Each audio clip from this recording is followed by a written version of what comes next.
is Sakinah Lubis. I am a student the protectors. I midwife in importation, Lubis, eye education and health, not only for women but also for families and communities.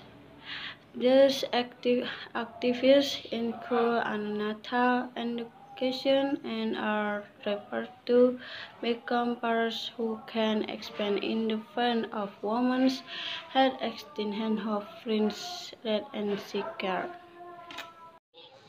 Being prepared for when your baby arrives and knowing what to expect during labor can help you have a safe and healthy birth. It's better for you and your baby if delivery takes place in a health clinic, as you will have access to skilled professionals and equipment if you need it. Make every effort to deliver in a healthcare facility. However, these are steps to maximize safety and know what to expect wherever you deliver. Wherever you are giving birth, it's important that you have somebody with the right skills to help you through labor and the birth.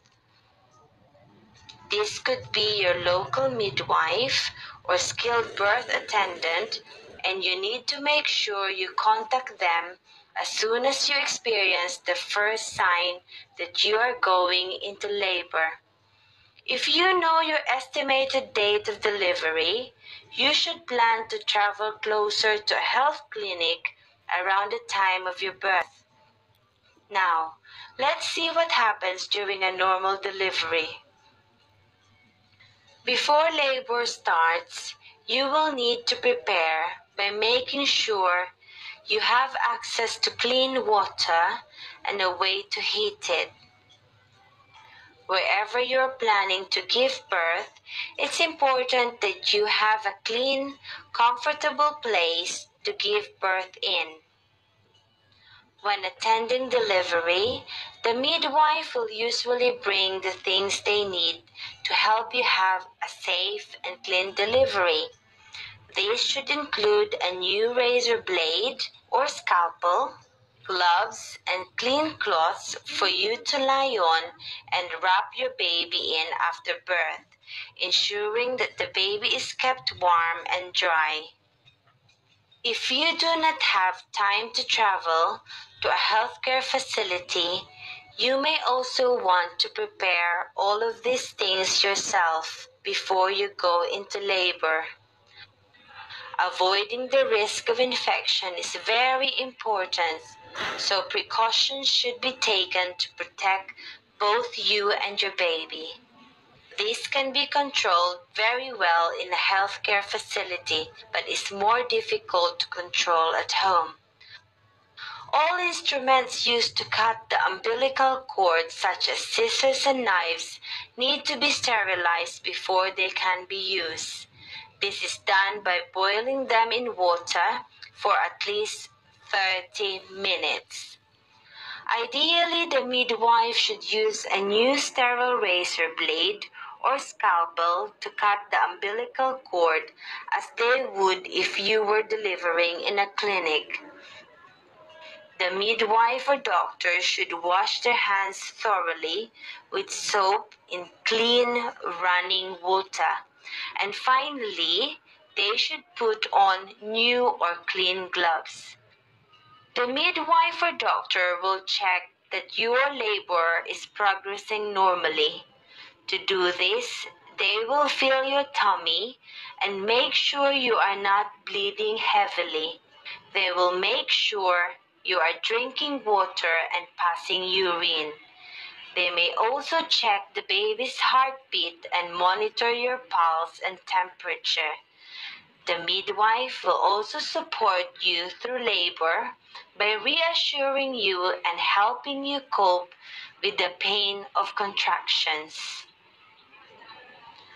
After the baby has been born, the midwife will place it in your arms or on your belly. Keeping the baby skin to skin with you following the birth can help regulate the baby's breathing and heart rate and keep the baby warm. Next, the midwife will dry the baby and check that the baby is breathing normally. The baby should then be covered in a dry, clean cloth, still keeping its skin to skin with you and making sure that the baby's head is also covered to keep it warm. Before cutting the cord, the midwife should wash their hands again and put on clean gloves. They will then tie the cord tightly with 2 clean strips of cloth, and taking a new sterile razor blade or scalpel, they will cut the cord in between the 2 strips. It is important to encourage the baby to feed as soon after the birth as possible, as the first milk helps protect the baby against infection. Feeding also helps you deliver the placenta more rapidly.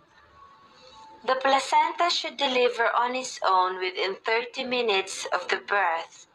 If it's not delivered within 30 minutes, or if bleeding is heavy and more than 2 cloths or sarong are soaked with blood, then you must seek skilled care as soon as possible and go to a health clinic if you are at home. Once it's delivered, the midwife will check the placenta to make sure it's complete and that all of it has been delivered. If it is an incomplete delivery, this may cause infection and heavy bleeding later.